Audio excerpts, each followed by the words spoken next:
Well, welcome to the newsletter. Today is February 25th. We're in our 7th week of the legislative session.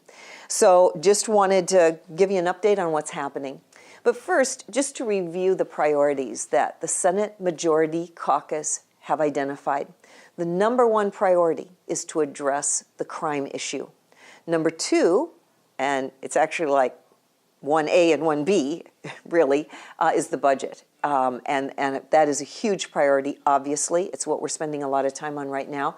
And incorporated into that subject of the budget is the permanent fund dividend and how that fund would work.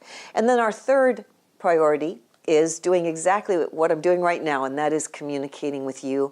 And the same thing happened at the Anchorage Caucus meeting on Saturday. Now, I was not in attendance at that Saturday meeting because I was up in Fairbanks at the Jack Coghill funeral.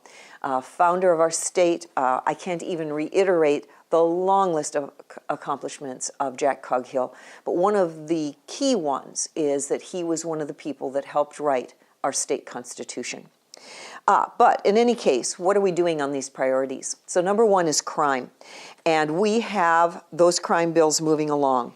Judiciary Committee will have, looks like 1, 2, 3 meetings this week on those crime bills.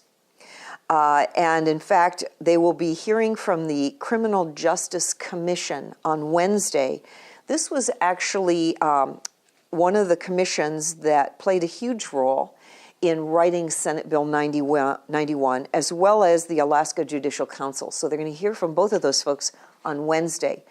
State Affairs has several of the crime bills as well, and they are doing hard work both on Tuesday and on Thursday on those bills. So I think that crime sometimes has been getting lost, the subject of correcting the crime bills, is getting lost sometimes in the budget discussion. The budget is clearly an important subject, and I'll talk about that in just a minute. The Finance Committee is continuing daily, every day, 5 days a week. They are meeting and delving into the budget.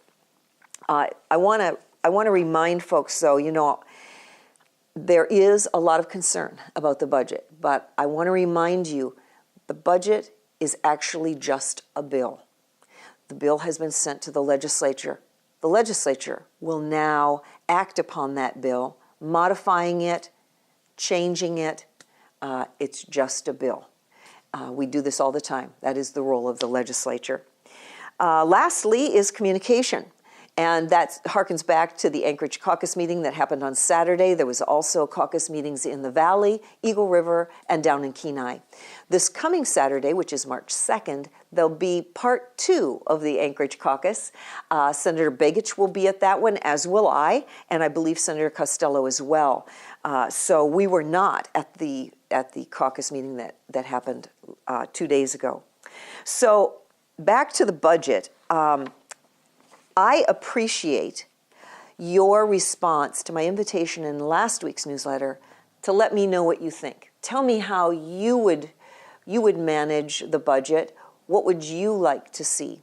And I've gotten about 70 messages so far. Now I will tell you that I just don't have time to respond to all of your messages, but I read them personally. I know a lot of you think that my staff manages my email, and in this office that is not true.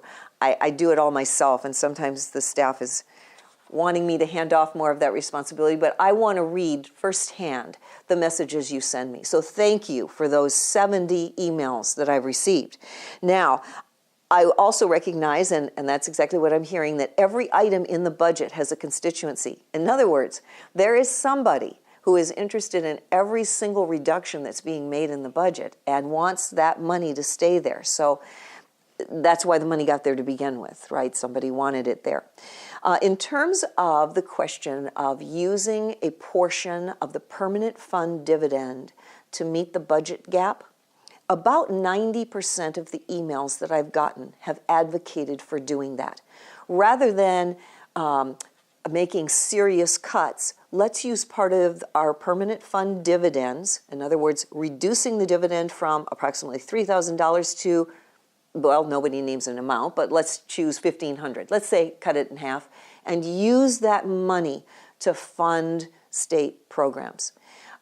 When Governor Walker first reduced the size of the dividend, a lot of people thought, oh, well, he used that money to fund other programs, and he did not.